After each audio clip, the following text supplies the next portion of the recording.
बोलो लक्ष्मी नारायण भगवान की जय। वैशाख मातम अध्याय 3। जो मनुष्य वैशाख मास में ब्राह्मण को सुंदर चारपाई का दान करता है और उस पर सोए हुए ब्राह्मण को हवा करता है तो संपूर्ण धर्मों के साधक से उसका शरीर निरोग रहता है। वह योगियों को भी दुर्लभ मोक्ष पद को पाता है।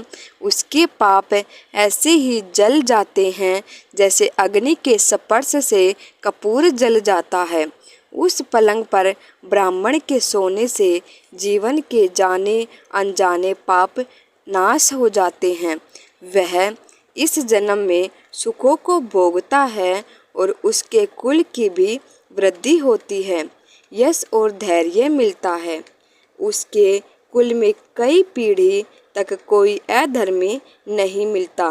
वह संसार के भोगों को भोग कर अपने प्राण त्याग कर बैकुंठ को जाता है। जो वैशाख मास में ब्राह्मण को सुंदर तकिया दान करता है उसके सभी पाप नष्ट हो जाते हैं। पृथ्वी का राज्य भोगता हुआ 7 जन्मों तक सुखी धर्म पारायण तथा विजयी रहकर अपने 7 कुलों सहित मोक्ष को प्राप्त हो जाता है। वैशाख मास में आसन, चटाई, कंबल आदि का दान करना भी अति उत्तम है। उस पर बैठने और सोने वाला सुख प्राप्त करता है तो उस पुण्य के फल से दान करने वाला भी अकाल मृत्यु से छूटकर दीर्घजीवी होता है तथा मुक्ति पा जाता है।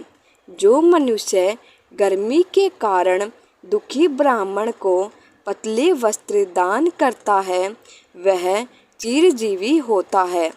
कपूर शरीर की गर्मी शांत करने वाला है, अतः उसका दान करने से भी परम गति प्राप्ति होती है।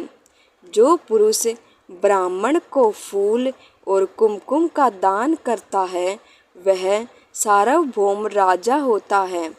जल से भीगी हुई चंपा तथा कुश का दान करता है वह सब पापों से दूर सर्व सुख भोग कर मोक्ष को प्राप्त होता है।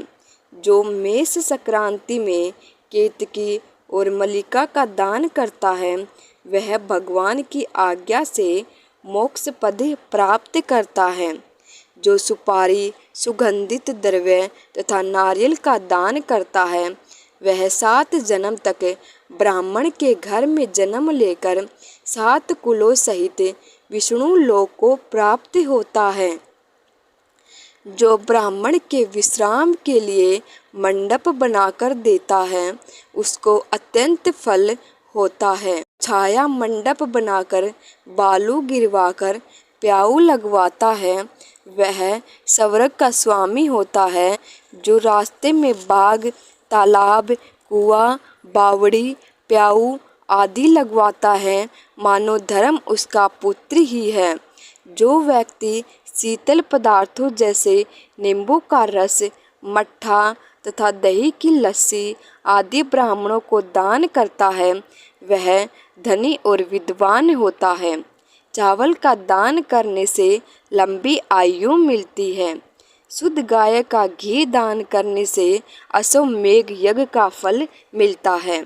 मेष संक्रांति में ककड़ी और गुड़ का दान करने से पापों का नाश होता है। सूर्य की तपन को शांत करने के लिए ईख का दान करने से अत्यंत पुण्य होता है। सायंकाल की थकावट को दूर करने के लिए पके फलों का दान करने वाले के पितरों को अमृत मिलता है और उस मनुष्य को सायुज्य से मुक्ति मिलती है। जल युक्त कुंभ का दान पितरों का गया श्राद्ध करने जैसा फलदायक होता है। लक्ष्मी नारायण भगवान की जय।